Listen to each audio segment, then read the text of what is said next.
Jadi di setiap negara, dunia intelijen itu selalu mengawasi negara lain.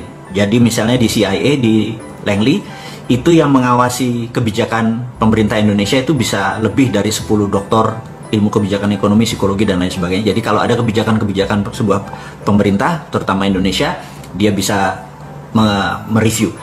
Dan kita tahu intelijen di negara-negara ASEAN juga melakukan hal yang sama, karena Indonesia adalah kakak nomor 1 ya kalau di cerita kungfu itu, atau kakak tertua di ASEAN.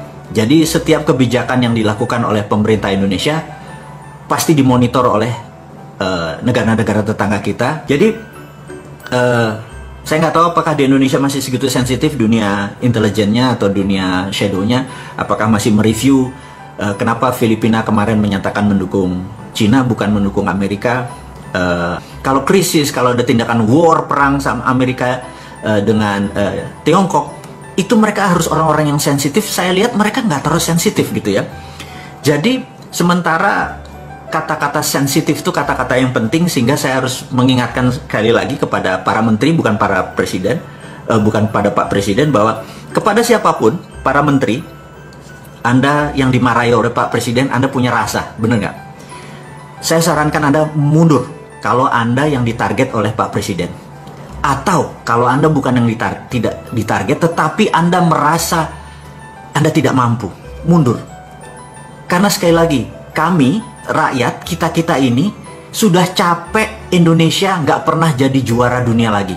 Atau nggak pernah jadi juara Liga Champion. Atau nggak pernah juara Asia. Atau antar kampung aja kita jadi nggak juara ini. Gitu. Jadi saya pikir sebaiknya kalau lagi pertandingan bola, menteri-menteri yang ditarget atau merasa dirinya tidak mampu, mundur gitu ya.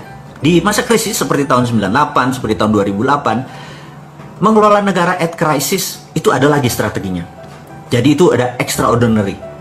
Sahabat semua, saya mengingatkan saat ini bukan lagi negara atau dalam dunia dalam keadaan krisis atau krisis, tapi dunia at war. Itu kategorinya berbeda. Jadi sahabat semua, saya juga mengingatkan Anda para menteri, mudah-mudahan Anda mendengar live, menonton live video ini atau nanti rekamannya, bahwa yang namanya at war itu berbeda ngelola pada saat ekonomi atau dunia dalam keadaan krisis atau dalam keadaan normal. Anggaran Menteri Pertahanan di Indonesia, anggaran militernya di Indonesia adalah 135 triliun rupiah, atau kalau didolarkan adalah 9 billion dolar.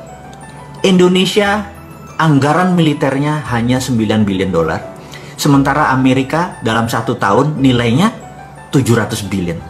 Sahabat semua, saya sekedar mengingatkan bahwa jika seluruh anggaran militer dunia digabung, Tiongkok yang 200 billion, Jepang, Korea Selatan, Australia, semua di total, itu masih lebih banyak anggaran militer Amerika.